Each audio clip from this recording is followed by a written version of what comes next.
आज बात चुनाव की और सबसे पहले आपको यह बता दें कि रामगढ़ उपचुनाव की घोषणा हो गई है। 27 फरवरी को चुनाव होना है और इसे लेकर झारखंड की सियासी बिसात फिर से बिछ गई है। उपचुनाव में अब तक यूपीए बाजी मारता रहा है। वर्तमान विधानसभा के कार्यकाल में यह 5वां उपचुनाव होगा और अब तक यूपीए का विजय रथ आगे बढ़ता रहा है क्योंकि यूपीए ने अपनी सीटों पर कब्जा बरकरार रखा है। नमस्कार, आप देख रहे हैं समाचार प्लस झारखंड बिहार और मैं हूं सुमित। झारखंड में दुमका और बेरमो का उपचुनाव साथ में हुआ था। दुमका में मुख्यमंत्री हेमंत सोरेन ने सीट खाली की थी, जिस पर उनके छोटे भाई बसंत सोरेन ने जीत हासिल की और विधायक बने। उधर बेरमो के कांग्रेस के दिग्गज नेता राजेंद्र सिंह की मौत के बाद खाली हुई सीट पर उनके बेटे अनूप सिंह ने कब्जा जमाया। दोनों ही सीटों पर एनडीए को हार मिली। तो वहीं मधुपुर विधानसभा सीट में पूर्व मंत्री हाजी हुसैन अंसारी की मौत के बाद उनके बेटे हफीजुल अंसारी ने जीत हासिल कर मंत्रिमंडल में जगह बनाई। इधर बंधु तिर्की को सजा होने के बाद मांडर की सीट खाली हुई और इस सीट पर बंधु ने फिर से ताकत दिखाई और यहां के उपचुनाव में बंधु तिर्की की बेटी शिल्पी नेहा तिर्की जीत कर आई। इन 4 सीटों के बाद अब रामगढ़ में कांग्रेस की सीट खाली हुई है और गठबंधन को एक बार फिर से अपनी साख बचानी होगी। वही एनडीए के लिए बड़ी चुनौती है क्योंकि आने वाले विधानसभा चुनाव से पहले ये उपचुनाव एक लिटमस टेस्ट होगा।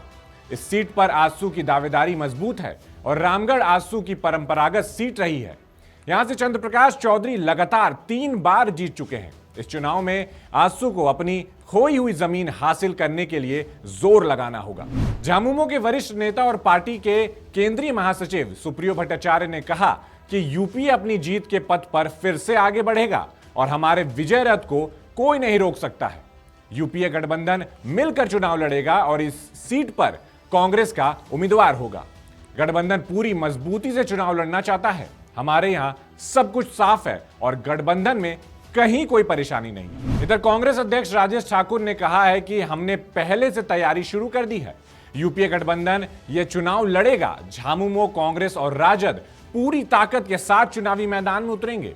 साथ ही यह भी कहा कि पूर्व विधायक ममता देवी आंदोलनकारी नेता है। रामगढ़ की जनता उनके साथ है। एक साजिश के तहत उन्हें फंसाया गया है, लेकिन यूपीए एक बार फिर अपनी ताकत रामगढ़ में दिखाएगा। गठबंधन के सारे कार्यकर्ता चुनाव में जुटेंगे और हम जमीन स्तर पर पिछले कई दिनों से तैयारी में लगे हुए हैं। रामगढ़ उपचुनाव पर आजसू सुप्रीमो सुदेश महतो ने कहा कि पार्टी उपचुनाव में जनता के विश्वास को फिर से स्थापित करेगी। रामगढ़ से आजसू का पारिवारिक संबंध है। रामगढ़ हमारे सुख दुख का साथी रहा है।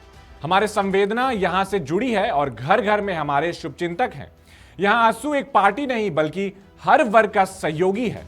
हम जनता की ताकत से चुनाव लड़ते हैं। वहीं भाजपा के प्रदेश अध्यक्ष दीपक प्रकाश ने कहा कि एनडीए यहां मिलकर चुनाव लड़ेगा।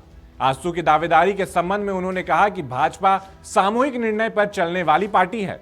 केंद्रीय नेतृत्व को निर्णय लेना है। गठबंधन के अंदर बात होगी, इसके बाद सब कुछ तय होगा। यूपीए के भ्रष्टाचार और लूट राज के खिलाफ हम चुनाव लड़ेंगे क्योंकि राज्य की जनता सरकार से त्रस्त है। तो एक बात तो तय है कि रामगढ़ का उपचुनाव सिर्फ एक सीट की लड़ाई नहीं है, बल्कि झारखंड की सभी राजनीतिक पार्टियों के दावे और जनता को दिए गए आश्वासन का रिपोर्ट कार्ड साबित होगा। 27 फरवरी को चुनाव होने हैं और 2 मार्च को परिणाम। आप भी नजर बनाए रखें और हम भी रामगढ़ की राजनीतिक रणभूमि में पल पल बदलती सियासत की सारी जानकारी आपको बताते रहेंगे। नमस्कार।